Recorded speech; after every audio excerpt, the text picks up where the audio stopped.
2 de julho. Boa noite a todos. Brasília, 2 de julho, quinta-feira, 19 horas. Fala, Gilson. Vamos lá tocar Riacho do Navio, que agora vai pro Ceará. Riacho do Navio, corre pro Pajeú. O rio Pajeú vai despejar no São Francisco. O rio São Francisco agora vai pro Ceará. Laiá, laiá, laiá, laiá, laiá. Presidente Bolsonaro levou o rio pro Ceará. Ai, se eu fosse peixe, ao contrário do rio, nadava contra as águas e nesse desafio saía lá do mar pro Riacho do Navio. Eu ia direitinho pro Riacho do Navio pra ver o meu brejinho, fazer umas caçadas, ver as pegadas de boi, andar nas vaquejadas, dormir ao som do sugar e acordar com a passarada. Sem rádio, sem notícia das terras civilizadas, sem rádio, sem notícia das terras civilizadas. Valeu, Gilson, continua aí. À minha esquerda aqui, a Elisângela, ela é intérprete de Libras. O nosso Rogério Marinho, do MDR, Ministério do Desenvolvimento Regional. Estava previsto hoje aqui o Tarcísio, né, da infraestrutura, mas ele teve que ir no Rio de Janeiro e estará no IME, Instituto Militar de Engenharia, onde falará sobre ferrovias no Brasil. Então, a semana que vem, e com toda certeza, o Tarcísio estará aqui. Mas o Marinho estava previsto semana que vem, apenas fizemos uma inversão aqui. Temos aqui o Jorge Seif, tá? É o nosso secretário da Pesca, vai falar rapidamente algumas coisas sobre pesca. É extremamente importante, né, a pesca no Brasil. O ano passado nós crescemos, acho que por volta de 10%. Começamos sim a estimular a piscicultura no Brasil, a carcinicultura também, isso mesmo, acertei? Perfeito. Criação de camarão. Ele tem um estudo muito amplo, está faltando o melhor entendimento com o Paraguai para que de modo que nós possamos criar tilápia naquele mar da usina de Itaipu, entre outras coisas. A retaguarda aqui está o Gilson. Ele não vai falar hoje quase nada, está na sanfona. Ele é o nosso presidente da Embratur. Ele tem um plano muito ousado que está sendo posto em prática. Já começou em Pernambuco. E está fundando na costa do Brasil, na direção de hotéis, tá? Pequenas embarcações, carcaça de aeronaves, vagões, entre outros recifes artificiais. Isso aí ajuda no mergulho de esplendor, bem também ajuda com o ecossistema. O cara pode pescar de varinha ali, ou de mergulho mesmo, que sempre vai ter um peixe dando mole por ali. Ajuda o turismo, sim. Algumas estátuas que a gente vai afundar também, recebendo... Vai afundar estátua também. Okay. Algumas estátuas, escultura, mas que nós vemos afundar alguma coisa ali para ajudar a aumentar a taxa de ocupação do hotel, só entrar em contato com a Embratur, que a gente vai botar no plano, a Marinha ali abona, né? E a gente afunda esse material lá. E aqui o Pedro Guimarães, que tem muito a falar também sobre alguma coisa da Caixa. Primeira coisa, Pedro, sua Caixa, rapidamente. Quando nós assumimos em janeiro do ano passado, tá, o juro do cheque especial está 14% ao mês. Cheque especial, o que você ia falar agora aí? Nós acabamos de reduzir de novo, presidente, para 1,8% ao mês. Estava em 2,9%, reduzimos de novo para 1,8%. Poxa, isso a gente esperava que viesse de um banco privado, né? E está vindo de um banco público, a nossa Caixa Econômica Federal. Então, deixa eu fazer a propaganda aqui para a nossa Caixa. Pessoal, eu gostaria que você não devesse nada para ninguém, nem tivesse que entrar no cheque especial, mas se você tiver a intenção de entrar, vai para a Caixa, pô. 1,8% ao mês. Nunca vi nada parecido, nós reduzimos para 1,8%, é basicamente a menor taxa, até de crédito pessoal, presidente, é muito... Não é baixo não, vamos lá, né? A Selic está em 2,25%, então a gente ainda quer reduzir mais, mas a gente consegue ser rentável com essa taxa de juros. Nunca se esperava também a taxa Selic 2,25%. Alguns dizem que vai baixar mais ainda. Como eu não entendo de economia, está dando certo, eu quero continuar não entendendo. Aproveito a oportunidade, Pingo nos está nos transmitindo aqui, 70 mil pessoas assistindo, Jovem Pan, 11 mil. Agradecer aqui o Augusto Nunes, Zé Maria, Vitor Brown e Fiuza. Fique à vontade, cada um quiser fazer uma pergunta, desde que seja para o Pedro da Caixa. O Marinho aqui do Desenvolvimento Regional. Embratur aqui atrás, aqui, Embratur, o Gilson, né? E o Jorge Seif de Pesca, fique à vontade aqui. Vamos continuar. Marinho, nós tivemos a semana passada na região de Jati, Ceará, inaugurando, né, mais uma parte da transposição do São Francisco. O que você tem a dizer, Marinho? Presidente, nós temos que ter recebido a orientação sua de que não devemos deixar nenhuma obra parada que foi iniciada em administrações anteriores e principalmente nos que tangem recursos hídricos tão importantes para dar segurança à população nordestina do semiárido, né?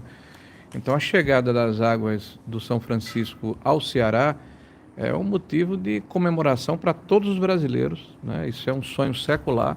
Isso foi falado pela primeira vez por Dom Pedro II. Essa obra foi iniciada há mais de 15 anos. A ideia era terminá-la em apenas 5 anos.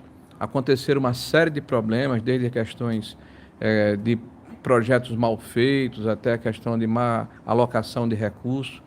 Está quase o triplo do valor que foi pensado anteriormente, e nós já investimos na sua administração quase 2 bilhões de reais, chegamos ao Ceará e até o segundo semestre do próximo ano vamos concluir com o Rio Grande do Norte, integrando os 4 estados do Nordeste e trazendo para o semiárido nordestino, eu acho que essa trilha de prosperidade que é a segurança hídrica. A gente termina completamente essa obra até 22. Não, até 21, presidente. Até 21? Até 21 a gente deve terminar a obra. Aí tem gente se afogando no Cariri, é isso mesmo? Aí vão ter perímetros irrigados, vão ter adutoras, mas a obra do São Francisco a gente conclui no segundo semestre do próximo ano. Nós temos aqui em Pernambuco a questão da fruticultura, né? Isso também vai potencializar a fruticultura no sertão nordestino todo, ali na região do Cariri. E o que você tem a dizer sobre o sabor da fruta nordestina? Presidente, essa obra está permitindo que uma série de perímetros irrigados que trazem a agricultura irrigada, que é uma agricultura de alto valor agregado ali para a região do semiárido, sejam estabelecidos, além de água tratada na torneira das pessoas que não têm água tratada. Aliás, a questão do marco do saneamento, né, que também enfrenta esse problema. Pode falar rapidamente, né, do marco de saneamento. Nós estamos aí tratando, por exemplo, de segurança hídrica de 4,5 milhões de pessoas que moram na região metropolitana de Fortaleza, com a chegada das águas ao Jati, a sua integração, o cinturão das águas, né? Nós estamos falando aí da adutora Vertentes Litorâneas na Paraíba, são mais de 400 mil pessoas com segurança hídrica, água na torneira. A adutora do Agreste lá em Pernambuco. Enfim, isso é uma obra fantástica de segurança hídrica para toda aquela região.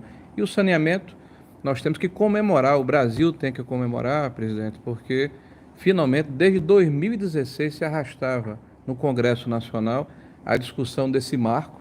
Nós temos 100 milhões de pessoas sem cobertura de tratamento de esgoto, 35 milhões ainda sem água tratada, e agora o desafio da universalização desses serviços tão importantes vai contar com o apoio da iniciativa privada, porque nós temos agora segurança jurídica, previsibilidade e atração para trazer de 500 a 700 bilhões de reais de investimento, que vão gerar milhões de empregos e vão trazer, sobretudo, saúde e produtividade para a população brasileira. Então, estamos todos de parabéns. Nós não consideramos regiões no Brasil. O Brasil é um só país, e o que nós pudermos fazer para atender a todos, nós faremos, né? A boa notícia aqui, Marinho, vem do agronegócio. Como sempre, o agronegócio realmente está lá na frente, né? Nós tivemos um saldo positivo de 7,4 bilhões, né, para o mês de junho. Em grande parte aí vem do agronegócio. Vem do agronegócio, que o pessoal não parou de trabalhar. Enquanto no Brasil aí, parece que houve uma competição entre governadores. Quem parava mais, né? Exatamente. Quem protegia mais a vida do... O senhor brevemente vai estar em Petrolina, inclusive, anunciando a ampliação de área lá do perímetro irrigado. Já são 120 mil hectares no Vale do São Francisco, mais de 300 mil empregos. O senhor vai anunciar lá a expansão de área naquele perímetro, além de uma série de outros perímetros em outros estados do Brasil. Semana retrasada, nós estivemos liberando recursos para perímetros irrigados também ali na região do norte de Minas, né? Então, nós estamos fazendo um trabalho, eu diria assim, bastante extenso, integrados com o Ministério da Agricultura, e o resultado está aí. A agropecuária está dando aí um resultado extraordinário para todos nós. Petrolina é muita fruticultura, né? Isso. O filho do senador Bezerra... Fernando Filho. Fernando Filho. Tá? Filho do Fernando Bezerra, prefeito lá de Petrolina lá. Prefeito Miguel. Miguel. O Fernando é o deputado. E também ali no Piauí, o Terra do Monsanto, Parnaíba também recebeu recurso ano passado, teve aqui o Monsanto participando conosco, na época você não era o ministro, Era o Canuto. Era o Canuto, e foi deliberado parte de recursos para irrigação. Então Parnaíba também vai entrar nesse rol de cidades como Petrolina que exportam Também. fruta para o mundo todo aí, certo? E o senhor liberou agora uma ponte lá para melhorar a situação lá do Parnaíba lá para O Monsanto, Monsanto. eu tive na pré-campanha conversando com ele, uma pessoa excepcional, foi senador aqui por muito tempo, ocupava a tribuna, às vezes falava mais de uma hora. Mas você ouviu o Monsanto e tinha um bom palavreado, né, e boas ideias. Então Parnaíba está de parabéns aí com o Monsanto. Rapidinho aqui, o Jorge Seif, o que é mapa de bordo digital? Que trem é esse? Presidente, em comemoração aí à Semana do Pescador, né? Dia 29 foi dia do pescador, dia de São Pedro também. Nós fizemos aí o mapa de bordo digital. O que acontecia? A produção de peixe brasileira, através dos barcos, né? Pescadores artesanais, precisava ser manual, né? Em folhas. Obrigado. Precisava ser manualmente em folhas e levado até a superintendência, e muitas vezes esses dados se perdiam. E agora nós estamos resgatando a estatística pesqueira brasileira, que só vai fortalecer a segurança do nosso Brasil em produtividade e também, logicamente, fornecendo mais um serviço digital ao cidadão brasileiro. Não precisa mais se deslocar. Ele pode fazer isso da sua própria casa, da sua empresa, do seu escritório. Carteira de pesca amadora, o que é isso? Capitão, é a segunda versão da... Obrigado. É a segunda versão da carteira de pesca amadora, né, com mais funcionalidade, com débito automático lá pelo site. Então, o pescador amador, o pescador esportivo brasileiro, pode entrar no site do Ministério da Agricultura e tirar sua carteirinha de pesca digitalmente, sem complicação. Ele mesmo imprime, paga o boleto e o pagamento é automático. Desburocratizando, né? Nós estamos em contato com a Marinha também para a gente facilitar a retirada da carteira de motonáutica, para o pessoal que gosta de andar de jet ski. Está muito complicada, muitas horas de prática, e tem países que você chega, né, e assina um termo de responsabilidade, em poucos minutos você aprende a mexer com o jet ski e vai passear.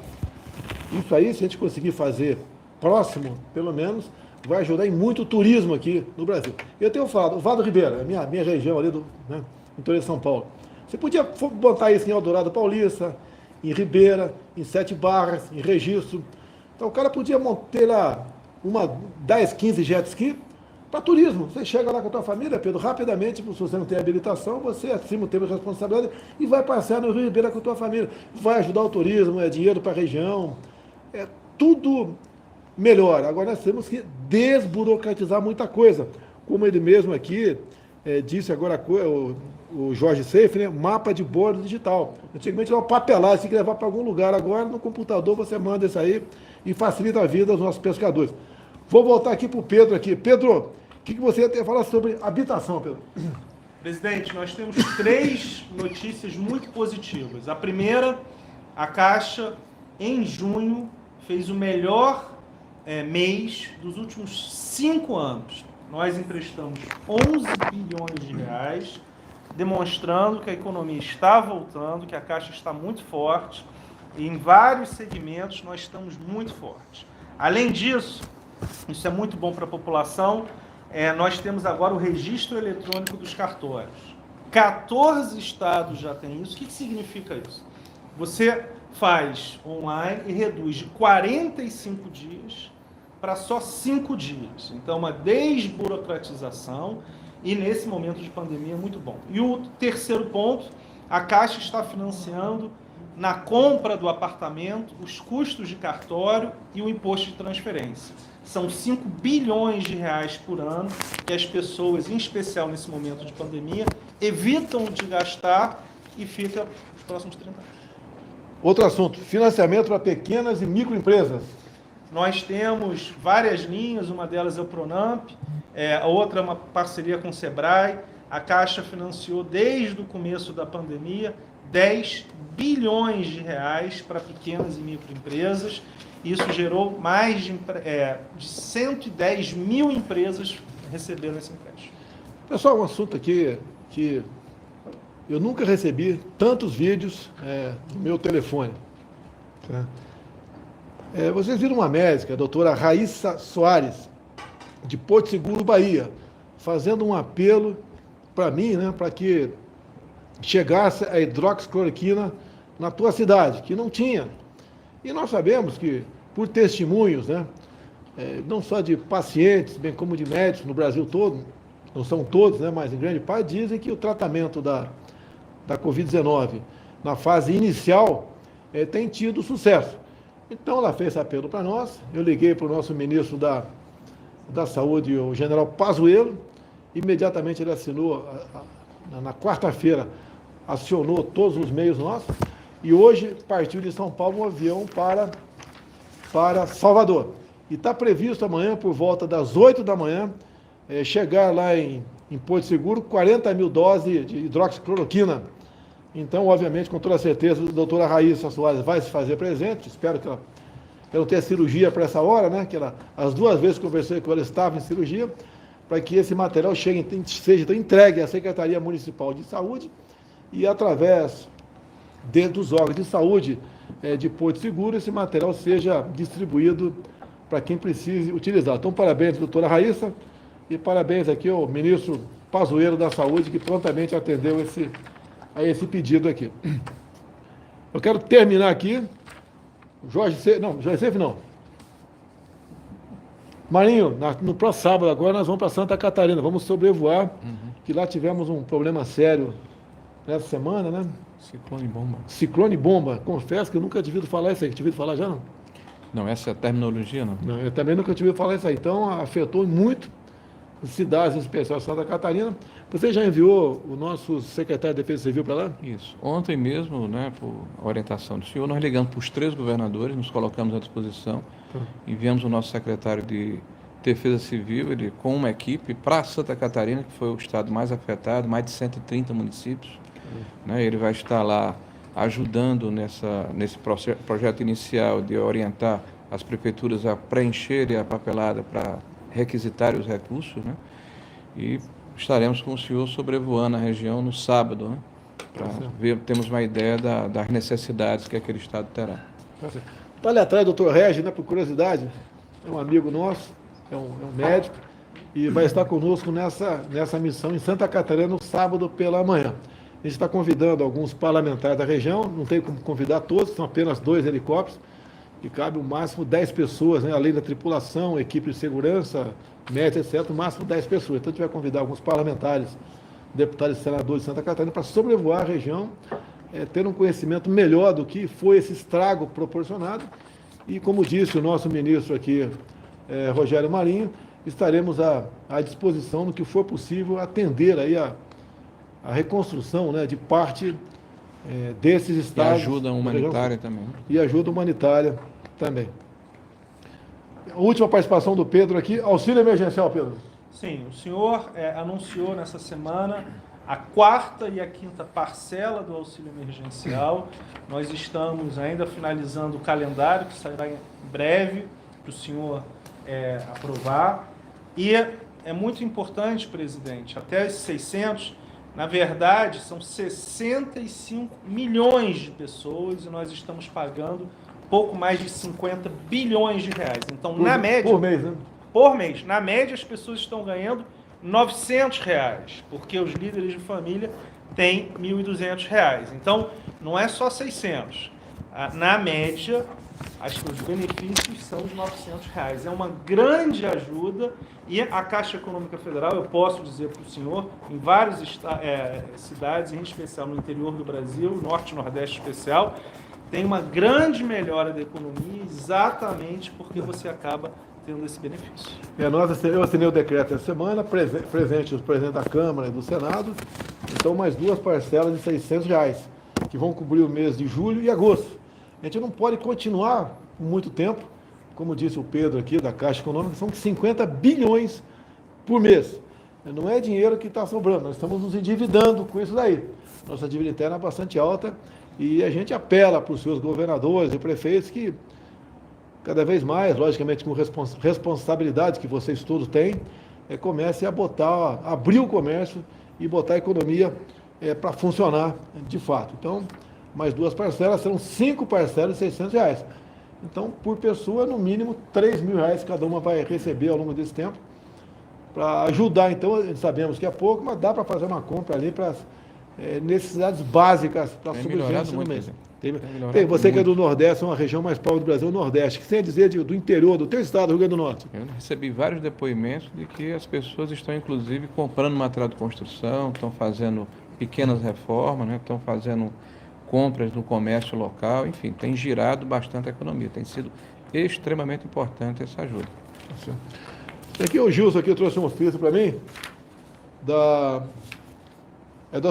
Associação Brasileira dos Criadores de Cavalo Manga Larga Marchador. O que é essa aqui, Gilson? Fala bem alto aí. Isso daqui, presidente, isso aqui é uma doação de 20 cavalos de manga larga marchador para fazer ecoterapia em crianças. O presidente da associação, Daniel, nos enviou isso daqui para a primeira-dama, Michele. 20 cavalos? 20 cavalos mansos para que as crianças façam ecoterapia. Então está aqui. Nós vamos receber, agradecemos aqui aos criadores de cavalo Manga Larga Marchador, lá de Gameleira. Gameleira, não. Avenida Amazonas, Gameleira, BH. Agradecemos e esse cavalo, a princípio, deve ir para a Polícia a Militar. Polícia Militar aqui do Distrito Federal, né? Marinho, uma notícia importante, hein, Marinho? Olha, está falando aqui o Pedro sobre habitação. Em breve nós estaremos lançando aí um programa habitacional, inclusive a Caixa é o operador do programa. Mas o importante é que a população saiba, presidente, que o seu governo já entregou 500 mil unidades habitacionais desde o princípio do seu governo. São 500 mil famílias atendidas, já mais de 5 bilhões de reais do Orçamento Geral da União. Então o senhor não tem deixado faltar recursos para um programa tão importante como o habitacional. Nós temos aí 289 mil unidades habitacionais em carteira. Estamos fazendo retomada de empreendimentos praticamente toda semana. São quase 100 mil unidades paradas que o senhor herdou. Né? Nós vamos retomar todas essas 100 mil unidades, já retomamos 11 mil, até o final do ano 50 mil unidades. Inclusive o conjunto Tancredo Neves em Santos também Nós iremos começou. visitar lá.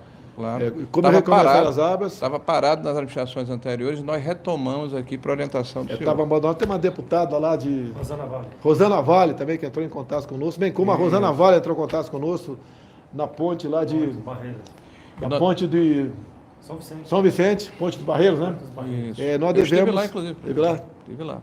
E Já nós vamos- liberou para carro? Já, né? Já. Liberou ontem para carro. Então nós vamos visitar aí a ponte e também o conjunto Tancredo Neves, que é recurso federal.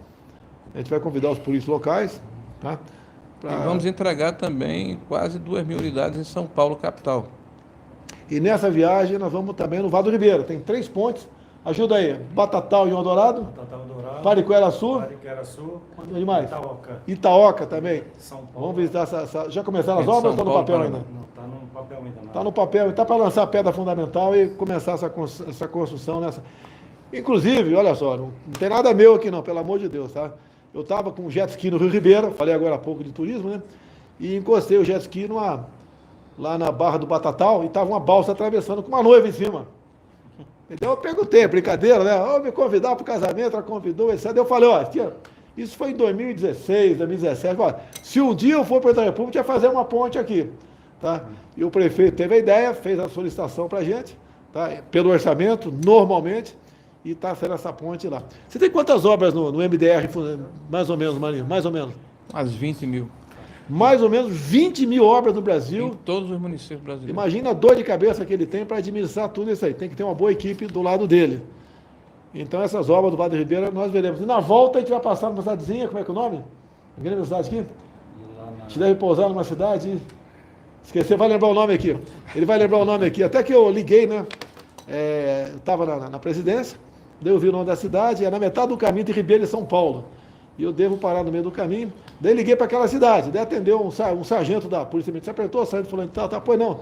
Aqui é o presidente da República, Jair Bolsonaro. Ele falou, ó, boa tarde, muito obrigado, ligou o telefone. Então eu liguei de novo para ele, pô. Ajuda aí, o nome da cidade aí. Poranga não.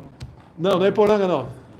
Liguei novamente, ele atendeu, eu falei, sargento, eu te ligo no telefone aqui na imagem, né? Faz time, você vê a minha cara. Olha, acabou a conversa, desligou o telefone, mas tudo bem. Se tiver parado nessa cidade, Encontrar o ninguém sargento. acreditou, lógico, para o presidente ligar para o cara tá dando trote. senhor vai dia 10 para a Bahia, né? Vai para o Nordeste. Dia 10 Bahia, nós vamos visitar também a Transnordestina. Também. É outra O obra senhor vai achar no sul do Piauí. enorme, da Transnordestina, que nós vamos tratar sobre ela semana que vem com o Tarcísio aqui, que ela será concluída também, assim como a ferrovia Norte-Sul, que começa lá no Porto do Maranhão, Itaqui no Maranhão, passa ali por o estado de Tocantins, Goiás e termina no Porto de Santos. Tapiraí, São Paulo. A gente vai fazer um pouso e não vai avisar o dia não, tá? Vai fazer um pouso aí e bater um papo aí. Com o sargento lá, né? Com o sargento, chamar o sargento lá para conversar, bater um papo com o sargento aqui e trocar uma ideia com o prefeito, o vereador, com a autoridade. A ideia é pousar no campo de futebol, se tiver, para não causar grande aglomeração, né? E toda vez que eu posso, que eu vou a algum lugar, junto a algumas pessoas, eu sou massacrado aí por uma rede de televisão, sabe qual que é? Porque estava sem máscara, mas tudo bem.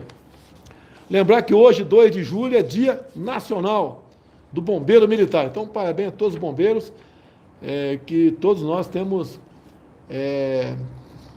o melhor nível de admiração e respeito aos bombeiros militares de todo o Brasil. Né? Tem que falar também do tiro de guerra que Tá, e vamos passar também em Cajati. Vamos lá, o tiro de guerra está sendo feito, né? Com a participação do prefeito local. Vamos lá? PL da fake news. Está lá no Senado, está votando os destaques. Eu quero dizer a todos aqui que o próprio presidente da Câmara falou que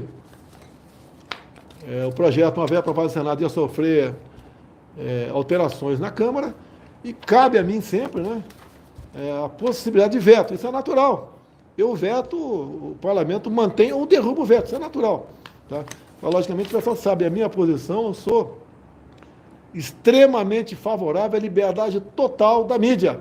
Até dessas tradicionais que dando pancada em mim o tempo todo, não tem problema. Eu acho que tem que continuar batendo, não estão batendo tanto, eu só estou crescendo, continue batendo, sem problema nenhum. Agora não podemos admitir a censura aqui, pelo amor de Deus. E mais ainda, só curiosidade, né? Curiosidade. Temos aqui uma análise, não vai dar para ler tudo isso aqui, são várias páginas, onde Facebook, Google, Twitter e WhatsApp fazem um parecer contrário a esse PL. E digo mais, né? Um parecer técnico, digo mais. Foram 44 senadores que votaram aí favorável ao projeto. O pessoal está apanhando aí muito nas mídias sociais. Eu conversei com um senador que votou favorável e ele se desculpou, falou que havia se equivocado, que foi um voto eletrônico, né? E votou erradamente. Se porventura tiver um veto, porventura, se o projeto chegar bom, a gente sanciona. Agora, se chegar como se apresentou até o momento, a gente não tem como não deixar de vetar. E mais ainda, e se passar na Câmara, que eu acho difícil, mas se passar, como a gente pode publicar o projeto, né, ainda, porque eu tenho 15 dias para sancionar ou vetar, e daí o pessoal a opinião pública vai dizer qual artigo deve ser vetado e qual não deve ser vetado, porque afinal de contas, quando se fala em liberdade de expressão, se fala em democracia. Muita gente fala democracia da boca para fora, mas aprova projetos que cerceiam a liberdade de imprensa. A gente não pode admitir isso aí. Eu duvido qual cidadão do Brasil é mais criticado na internet do que eu. Com apelidos, um montão de coisa. Se eu me sentir prejudicado, eu posso entrar na justiça, né? Calúnia, difamação, o que mais é? Injúria, tá? Agora, jamais querer censurar a mídia para me proteger. Já da minha parte, quando se fala em democracia é uma coisa, quando se exercita é outra. Estou aberto aqui ao prezado aí, Augusto Nunes, Zé Maria, Vitor Brau e Fius, vier qualquer pergunta para o pessoal que está na mesa, exceto eu, fique à vontade que a gente bota aqui no som aqui e responde para vocês. Vamos continuar? Hoje foram vários versos, um projeto de lei também, que falava sobre o uso obrigatório de máscara, inclusive dentro de casa. Eu vetei, né? Ninguém vai entrar na tua casa para te multar. Eu mesmo aqui, poderia ser multado agora porque eu estou sem máscara. Tá e certo? nós também. Todo mundo não tem, olha só, pessoal, nós temos que respeitar a pandemia, nós lamentamos os mortos, mas deixe bem claro, né? A história de lockdown, de ficar em casa, o objetivo era fazer com que os hospitais se preparassem com leitos, UTIs e respiradores para atender quem chegasse infectado lá e precisasse de atendimento. Eu desconheço, pode ser que exista, desconheço, qualquer pessoa que tenha perdido a vida por falta de UTI ou falta de respirador. Então, o objetivo não é não deixar que a pessoa, assim, todos se infectem. Não é isso daí. Porque todo mundo sabe que mais cedo ou mais tarde o pessoal vai contrair o vírus, né? Então o objetivo era evitar que tivéssemos filas e alguém viesse a falecer por falta de atendimento. Isso, pelo que parece, pelo que consta, não aconteceu. Tá certo? Agora, o grande problema que tivemos, foi muito criticado lá atrás, foi a destruição de empregos. Eu não sei quantos milhões de pessoas perderam o emprego no Brasil. Nós sabemos que os informais, 38 milhões de pessoas, ou a renda foi a zero, ou foi reduzida drasticamente. A OIT diz que os países da América do Sul, né, esses informais perderam 80% do seu poder aquisitivo. Então, um problema que, da nossa parte, nós tratávamos lá atrás, mas essas medidas de fechar comércio, de impedir gente de ir à praia, entre outras medidas, essas medidas couberam aos governadores e prefeitos, segundo o Supremo Tribunal Federal. A nós apenas, quase que apenas, mandar dinheiro para estados e municípios, e mandamos muito recurso para estados e municípios para compensar a perda de arrecadação do Estado, que é o ICMS, grande parte, né? Dos municípios e ISS. Mandou agora mais de 10 bilhões, pessoal. Mas 10 bilhões, acho que é hoje, se não me engano. Estou de 14 bilhões hoje. 13 bilhões, sei lá. 14 bilhões A só todos hoje. os municípios. Estão indo para municípios do Brasil. Todos eles. Pedro, alguma coisa a mais, Pedro? Está encerrado você, né? Encerrei. Pedrão encerrou aqui. Continuar aqui. Cumprimentar aqui a iniciativa do comandante da Aeronáutica, Tenente Brigadeiro Eduardo Bermudes, que ofereceu para as empresas aéreas, né, comerciais, os pátios de estacionamento das bases aéreas do Brasil para que aviões da TAM, da Gol, da Azul fossem para lá e não tivessem que gastar com estacionamento que existe nos aeroportos por aí. A previsão de economia em 6 meses para essa empresa são 18 milhões de reais. Tá? Isso ajuda essa empresa que já tem dificuldade, que eu acredito que na ordem de quase 90% dos voos, né, foram cancelados no Brasil. Então essa aviação está lá embaixo. Então essa medida aí do nosso comandante da Aeronáutica, que trouxe aí, ofereceu os pátios das bases aéreas nossas para que esses aviões ficassem parados lá a custo zero. Bem-vindo, né, Pedro? Com certeza. Alguns falam, né? Está preocupado com o empresário. Mas, pessoal, se quebrar a empresa aérea aqui, vai ter piloto demitido, comissário de bordo, as empresas que... E a logística do país, quebra a logística do Brasil, quebra tudo, tá certo? Outra coisa importante aqui, o Conselho Nacional de Política Energética, ele mexe contigo, em especial o Nordeste. O Conselho Nacional de Política Energética estabeleceu diretrizes para que o etanol possa ser vendido das usinas diretamente para o posto de combustível. O que acontece hoje em dia? O etanol virou turista. Ele sai de uma usina aqui, anda 300 km, troca de carro, troca de nota, volta para o posto aqui do lado. Ele anda 600 km. E agora, então, faltam mais algumas medidas ainda para que o etanol possa ser vendido diretamente da usina para o posto de combustível. É isso mesmo, Nino? Tomara que diminua. O teu estado, acho que é um dos grandes, vai, com toda certeza, vai. Ao diminuir o preço do etanol, diminui a gasolina também, porque na gasolina tem etanol misturado. Pernambuco, Alagoas. Mas a tua terra, Rio Grande do Norte, basicamente o que tem lá? Sal, frutas. camarão. Camarão, tem muito camarão. Tem petróleo, gás, energia eólica. Carcinocultura. Criação de camarão aí. O Distrito Federal começa a liberar aulas a partir do final de julho, até tratado do final desse mês. Hoje entrei em contato com o Ministro da Defesa, com o João Fernando, para que a gente consulte a Associação de Pais, para ver se o mais rápido possível a gente faça com que os 13 colégios militares do Brasil voltem a ter aula normalmente. Se Deus quiser, a partir do... Já tem, né? Mas a partir do começo de 22, o 14º Colégio Militar, no campus de Santana, em São Paulo, estará funcionando. Será um dos maiores colégios militares do Brasil, o Campo Santana, São Paulo. Gostaria de fazer mais, tá? Mas estamos com um problema orçamentário. Eu gostaria de ter pelo menos um colégio militar em cada estado do Brasil. Né? Rio Grande do Norte, Natal tem. Estão fazendo lá, né? Não, Natal tem, colégio militar Natal. Tem, né? Tem não. Tem não, Natal tem não? Tem em Fortaleza, Recife, no Pará tem também, Salvador também tem. Então, Natal tem que fazer. não vão fazer, tem que fazer. Tem 2 ministros agora. Rio Grande do Norte agora tem 2 ministros. O Marinho e o Fábio Faria. Então são 2 escolas também. 2 escolas.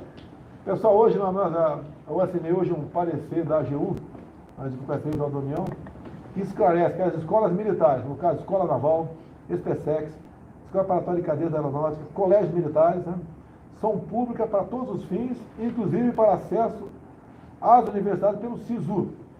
Por analogia, se estende também aos colégios da Polícia Militar e Corpo Bombeiro Militar de todo o Brasil. Então tinha problema, tinha alguns reitores não aceitavam aí os alunos oriundos dessas escolas para adentrar a universidade via SISU. Então acaba com esse problema. E deixo claro que a grande maioria dos alunos de colégio militar são filhos de civis. Tá? E são pobres também, como outro cidadão qualquer. Então, está universalizando esse direito. Eu acho que acabou aqui. Pergunta, tem pergunta aí, Lu? Não, pergunta do pessoal do Zé Maria, certo? Mandou para você não? Bota primeiro aqui. MP do futebol. Tá? Ontem nós tivemos a primeira partida aí, onde o mando de campo foi do Flamengo, foi... Flamengo e Boa Vista. Flamengo e Boa Vista. Eu não sei quanto, mas eu acho que foi mais de 10 milhões de reais que o Flamengo arrecadou. Muito mais de 10 milhões. E tinha uma televisão aí que tinha o monopólio e pagava, eu acho, 500 mil, 600 mil cada jogo. Então o Flamengo ontem faturou, juntamente com o Boa Vista, né, mais de 10 milhões de reais transmitindo na internet. Então parabéns ao Flamengo, parabéns ao presidente Jair Bolsonaro, que assinou a medida provisória, tá certo?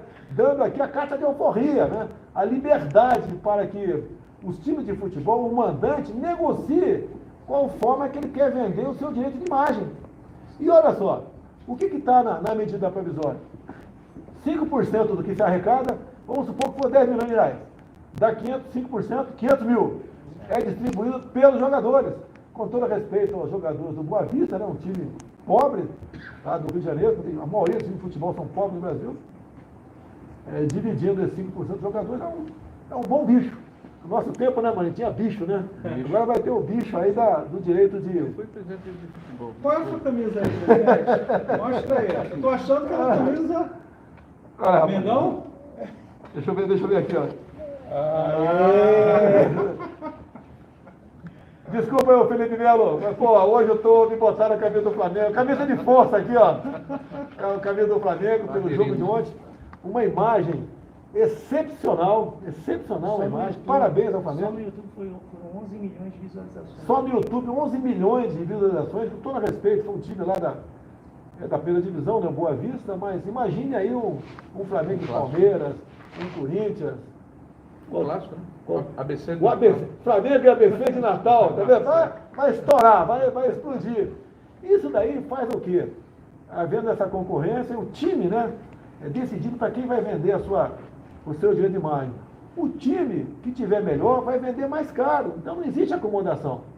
O time, quando o meu time for jogar, como tem bons jogadores, vai vender mais caro aquela imagem. Isso é negócio. Então o time que se acomoda, quando for mandante, vai cair o valor da venda daquela imagem. Então isso é concorrência, isso é livre mercado, isso é maravilhoso. Eu ouso dizer aqui que o futebol do Brasil está tendo uma alavancagem enorme agora por causa disso. Muitas vezes, com todo respeito, eu acho que o jogador prefere jogar aqui no Brasil e sai para a Europa por quê? Por causa do salário, o cara ganha uma fortuna. Muitos vão preferir ficar aqui porque o salário aqui, da maneira como nós fizemos agora, com essa medida provisória, atendendo aí ao interesse da classe esportiva, né? A gente vai fazer que muitos jogadores fiquem aqui, ganhem muito mais e vai melhorar e muito o futebol brasileiro. Vai voltar aqui a nos orgulhar com toda a certeza do futebol. Então, parabéns, eu recebi a semana 8 dirigentes de clube, né? Foi do Flamengo, Internacional, Paraná, Atlético, Ceará, Bahia, Fortaleza, Palmeiras, tá certo?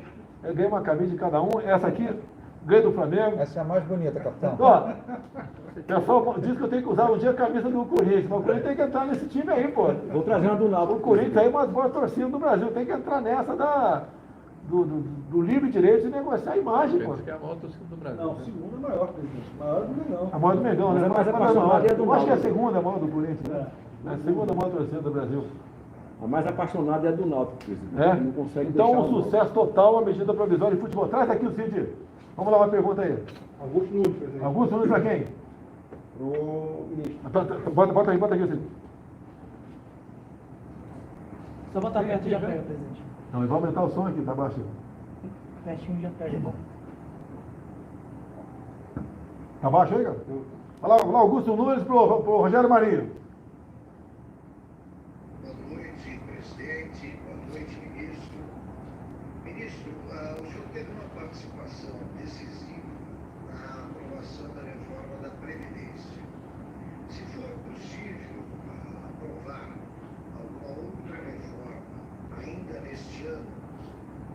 seria a prioridade?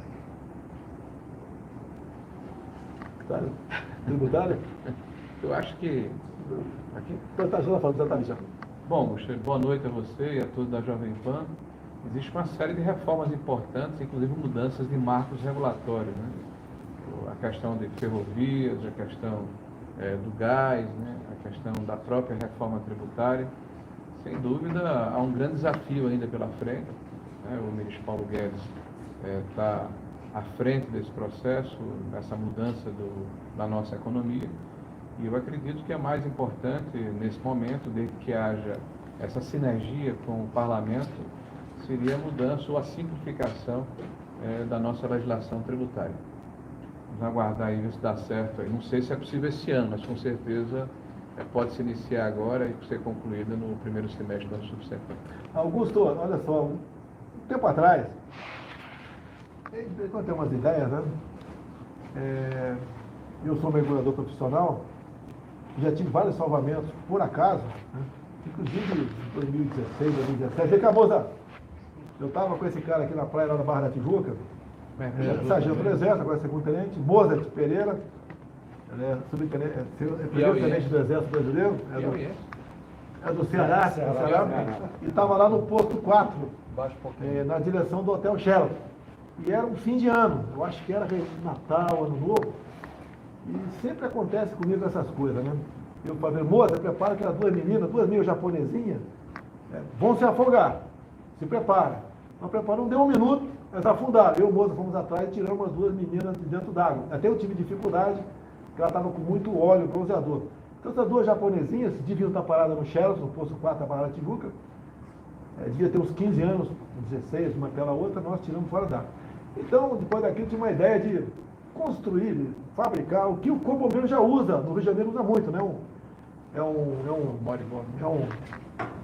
um negócio de neoprene, um cubo de neoprene, né?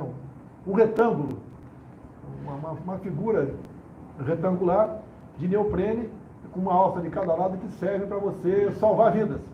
Mas é só uma boia. E eu duvido, pelo preço que eu planejei, eu vou chutar aqui, né? Mais ou menos R$100. Daria para eu fazer isso aí, deputado federal, mas arranjava a minha esposa, alguém, abrir uma empresa e faria isso aí. Mas depois fomos vindo as cargas tributárias. É algo supérfluo. Uma coisa que eu podia vender por R$100, para ter algum lucro, eu tinha que vender por 300. Eu desisti. Então esse é o grande problema do Brasil. Você é carga tributária, é burocracia, e você desiste de investir, né, de até se aventurar num negócio. Porque depois que quebra, fica uma dificuldade enorme para você ficar livre das pendências, das dívidas e tanta outra coisa. Né? Então é isso que devemos fazer para facilitar a vida de quem quer empreender no Brasil. Outra pergunta é essa aí. Fala, Fiuza. Para quem que é? Mestre Rogério Marinho, a sua atuação na revolta da Previdência foi fundamental, entre outros motivos, porque o senhor ajudou a explicar a reforma através das redes sociais. Por isso eu gostaria de lhe fazer uma pergunta sobre as redes sociais, especificamente sobre esse projeto de lei das fake news, que procura aí, digamos que, instituir uma verificação da verdade na internet. Qual a sua opinião, ministro, sobre esse projeto de lei que foi aprovado no Senado e agora vai ser apreciado pela Câmara dos Deputados? Pode falar. Ô Fiuza, boa noite a você também. José Maria. Mais alto. Boa noite a você também. Obrigado aí pelo questionamento. Eu acho que esse é um momento importante para o país, né? Nós estamos vivendo aí um momento em que as pessoas tentam resolver problemas através de um projeto de lei que impede a manifestação livre de outras pessoas. A exemplo do presidente, claro que guardado as devidas proporções, eu praticamente fui destroçado por fake news, né? Porque eu conduzi a reforma trabalhista como deputado na Câmara Federal e quando fui candidato à minha reeleição, né, eu praticamente não tive como me defender no meu estado, porque fui acusado de subtrair direitos dos trabalhadores, quando todos os direitos dos trabalhadores estão preservados no artigo 7º, em 34 incisos da Constituição brasileira. E nem por isso eu estou me insurgindo contra a imprensa ou contra a livre manifestação de quem quer que seja. Eu aprendi que, desde cedo, né, que o contraditório ele é extremamente saudável, ele é uma demonstração da vitalidade das instituições como um todo.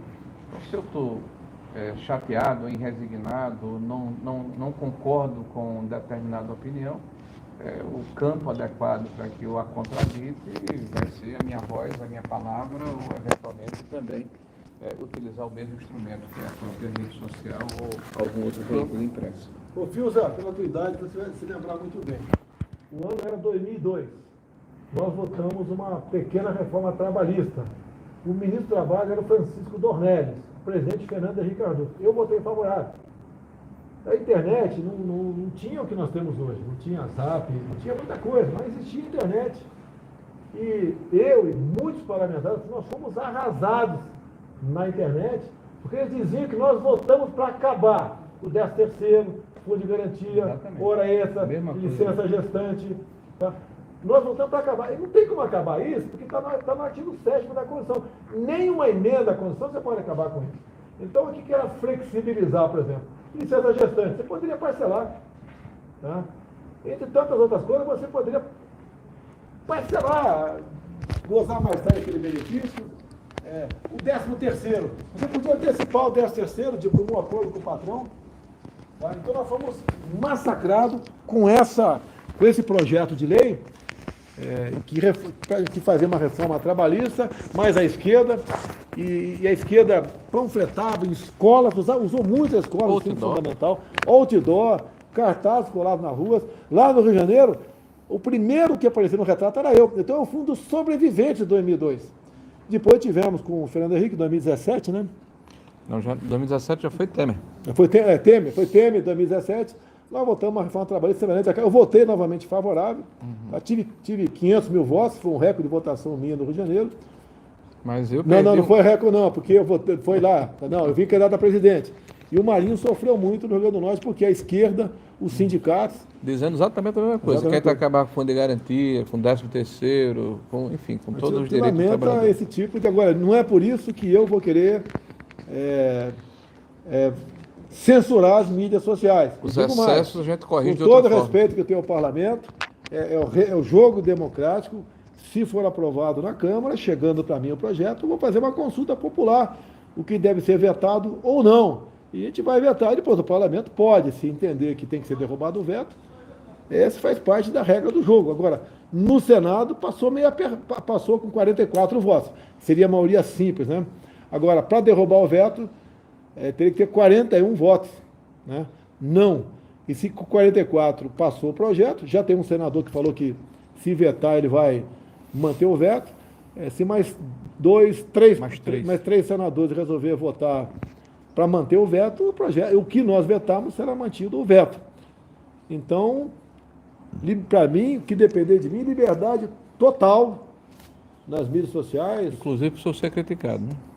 Porra, ninguém sofre mais crítica do que eu. Eu duvido que, durante a campanha, olha só, eu era chamado de homofóbico, racista, fascista, xenófobo, não gosto de nordestino, tudo em cima de mim. Tá? O PT mesmo, duas inserções na televisão, apareceu uma menina lá que tinha uma suástica marcada na barriga, né? E o PT dizia que foram bolsonaristas que fizeram aquilo, depois fizeram uma perícia e viram que ou ela mesma fez, ou ela permitiu que fizessem, pela profundidade dos cortes. Um tremendo fake news. Tá? Sobrevivemos a tudo isso daí. E cada vez mais a população está se inteirando, entendendo, e de imediato já sabe o que é fake news. Tá? E tudo bem. Agora, eu estou sendo julgado por vários processos pedindo a cassação da chapa no TSE.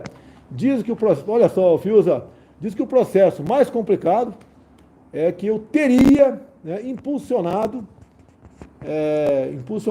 Zap em massa por ocasião das eleições. Eu pergunto para você, Fiuza, você recebeu no teu telefone, né, aí, algum Zap de alguém desconhecido que tinha a ver com as eleições de 2018, que fez você mudar o teu voto para mim, para o Haddad, para o Alckmin, para o Ciro? Eu não recebi, eu acho que ninguém aqui recebeu. E eu estou recebendo uma acusação dessa, que seria a acusação mais grave para caçar a chapa Bolsonaro-Mourão. foi arquivado por 7-0, uma outra acusação no TSE, que eu teria patrocinado o outdoor por todo o Brasil. Além de estar hospitalizado, nós arrecadamos 4 milhões de reais, gastamos 2 devolvi para o partido. Não tem cabimento. O TSE é obrigado a discutir esse assunto e votar.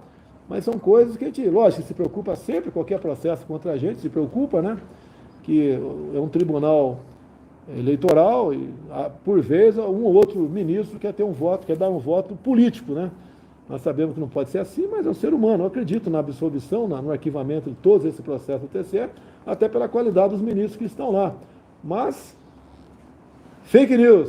Pessoal, vou pegar meu telefone aqui, o que eu recebo de meme, de brincadeira de todo mundo, até de mim mesmo, não está no gibi, tá certo? Eu queria até ler alguns aqui, mas não vou ler para não polemizar aqui, tá certo? Mas faz parte do folclore, pô. Tem piada comigo ali que eu morro de rir, pô. Tá a minha cara lá, me comparando com tudo quanto é coisa de gente ali. Tá eu como gafanhoto. Tá aí tem um... Notaram que eu sou o cara que espanta os gafanhotos. Tá certo. Não, mas Mas tudo bem. ele espantou o Paulo Guedes aqui, o sanfoneiro. Espantou o Paulo Guedes. Tá. Então faz parte do folclore. Não podemos nos render ao politicamente correto. Não pode isso, não pode aquilo. Cuidado com o que você vai falar. Já falaram em racismo reverso. Eu não sei o que é isso, meu Deus do céu. Racismo reverso. Um dia eu vi uma mulher falando na televisão, eu estou na séria. Quando aquele cara fala, eu não sou racista, é porque ele é racista. Eu entendo. Confesso que está difícil, né, viver no Brasil assim. Quem não gosta de uma boa piada? Eu gosto de brincar aqui com o cearense, aqui, o Gil cearense, o Cabra da Peste aqui do Rio Grande do Norte, o baiano, ligeirinho, o gaúcho macho pra caramba, a dupla de goiano como se forma. A gente gosta dessa piada, mas você não pode fazer mais.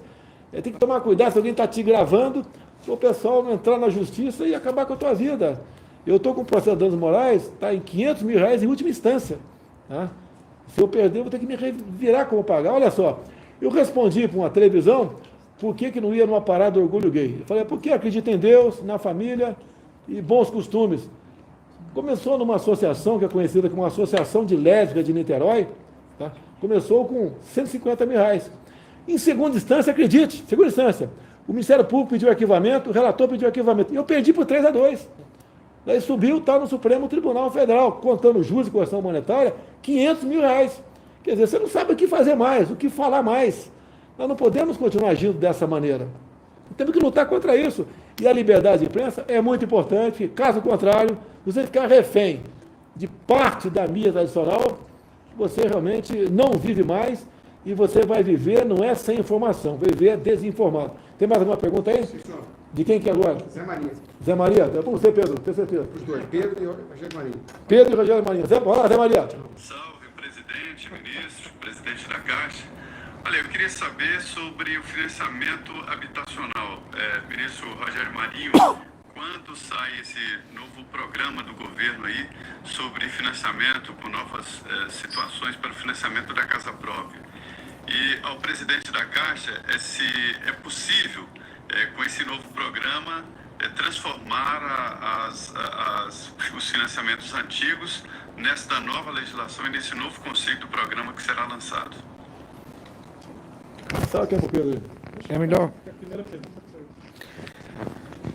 Bom, Pedro, primeiro, obrigado aí pela oportunidade. Nós estamos há quase 3 meses tratando desse processo internamente aqui com a economia, com a Caixa, né, com muito cuidado, assim, porque a nossa ideia é justamente permitir que o maior número de brasileiros tenham acesso ao crédito imobiliário. Então, nós estamos fazendo as tratativas finais, eu acredito que já tenhamos praticamente acertado os ponteiros aqui, e nos próximos 15 dias a gente terá a condição de lançar o programa. A nossa ideia é justamente diminuir o juro habitacional, isso passa pela questão da remuneração do fundo de garantia, já que está havendo uma diminuição da taxa Selic, e essa diminuição vai permitir que um número considerável de famílias possam ter acesso ao financiamento de casa própria. Nós também tivemos uma negociação com a Caixa, que é exemplo do que tem feito em outros produtos, né, como foi o caso aqui do cheque especial, né, tá abrindo mão de uma remuneração que tem na sua taxa de administração, que vai permitir que um número maior de habitações com o mesmo subsídio que é dado pelo governo federal seja produzida anualmente. E nós vamos oportunamente publicizar esse número. E também um programa consistente de legalização fundiária. Nós temos hoje 10 a 12 milhões de unidades habitacionais no Brasil que não têm escritura pública, né? Então nós vamos lançar um programa que vai ajudar, que vai apoiar os municípios brasileiros, né, para que eles possam fazer valer a legislação que já existe desde o ano 2000 e que foi repaginada em 2017, né, para termos pequenas reformas habitacionais e legalização fundiária nas cidades brasileiras. Então, basicamente, é esse o fulcro, a espinha dorsal do projeto, e esperamos em breve estarmos lançando o projeto para todo o Brasil. Pedro, complementa aí, Pedro. Como o Rogério falou, a Caixa é o banco de todos os brasileiros e é o banco da habitação. Então, não existe nenhum tipo de possibilidade de você ter um projeto tão bonito quanto esse, onde a Caixa não apoie. 99% do financiamento para baixa renda é feito pela Caixa. Presidente, quando começou o seu governo, a Caixa só tinha 22% do mercado da faixa de renda mais média e chegamos a esse mês com quase 50%. Por quê? Lançamos produtos novos, como produto por inflação, sem inflação e, inclusive, a menor taxa do mercado. Então, exatamente como o Rogério falou, a gente vai sempre ajudar a população. O nosso Facebook, o YouTube está com 80 mil pessoas e Pingos nos Is e Jovem Pan está com 98 mil. Então, parabéns aí à turma aí da Jovem Pan, Pingos nos Is, Augusto Nunes, Zé Maria, Pedro, Fiuza. O Vitor Brau está hoje, não? Mais alguma pergunta? Tem mais uma do Vitor Brau. A última do Vitor Brau para a gente encerrar aqui. Já completou 1 hora, pô, senão o pessoal vai pedir hora extra para mim aqui, ó. Ô, Augusto Nunes, se for ajudar a pagar, tudo bem. Olha, imagina quanto o Pedro cobra e quanto o Marinho cobra. E tem também intérprete de Libras também, é caríssimo. Embratur, o médico aqui. Qual a tua especialidade, Regis? Cirurgião plástico aí, Isso é caro, hein? está nos acompanhando. repaginado. Aqui, olha só, você comemorou a vitória do Flamengo comendo o quê? Tomando o quê? Tilápia com tubaína, lógico. Tilápia com tubaína comemorou a vitória do Flamengo, São Boa Vista lá. Valeu. Vamos lá? Outra pergunta aí. Presidente, boa noite. Queria fazer a pergunta ao presidente da Caixa, Pedro Guimarães. Então, o governo decidiu esticar o pagamento do auxílio emergencial, prorrogou, vai conceder agora mais 2 pagamentos em julho e em agosto, mais R$ 1.200. Queria saber do presidente da Caixa, Pedro Guimarães, se houve mudanças aí no sistema, se os aplicativos foram aprimorados, quais são as principais mudanças da primeira para essa segunda fase de pagamentos do auxílio emergencial, presidente. Boa noite a todos aí. Boa noite. Obrigado pela pergunta. Primeiro ponto, todas as pessoas que tiveram aprovados os primeiros 3 pagamentos não precisam se cadastrar. Então, o cadastramento, na verdade, a validade é automática. O aplicativo hoje tem 108 milhões de pessoas, é o maior aplicativo do mundo que nós sabemos em termos de banco digital. Ele está mais aprimorado, nós não temos mais filas nas agências e nós vamos, muito em breve, anunciar o calendário. Nós estamos conversando com o Ministério da Cidadania e, obviamente, o presidente Jair Bolsonaro vai validar e, após ele validar, nós vamos anunciar. Mas o que a gente pode anunciar para vocês é: vamos fazer o pagamento via conta digital, muito rápido, mas extremamente rápido, e vamos anunciar muito em breve. Zé Maria, Fiuza, Brau, muito obrigado pela participação de vocês. Vocês ajudam a brilhantar aqui a nossa humilde live. A quem está nos assistindo agora, vai para a Jovem Pan, que nós estamos saindo do ar, tem um finalzinho do Pingo nos I. E assisto porque é um programa aí realmente com isenção absoluta, né? E eu fico muito orgulhoso de existir programas como esse da Jovem Pan, Pingo nos I. Alguma coisa mais? Vamos encerrar? Pessoal, muito obrigado pela oportunidade. No sábado estaremos sobrevoando aqui algumas regiões de Santa Catarina, que foi atingida por essa catástrofe aí de 2, 3 dias atrás. Já nos colocamos à disposição. Nossa equipe já está lá. Já temos equipe nossa lá. E vamos sobrevoar para, de perto, ver a profundidade do problema, né? E ficar à disposição dos governadores desses 3 estados, o que for possível a gente fazer, nós faremos. Mais uma coisa? Excelente, presidente. Muito obrigado, então, pessoal. Até semana que vem com o Tarcísio aqui falando sobre ferrovia, tá ok? Boa noite a todos.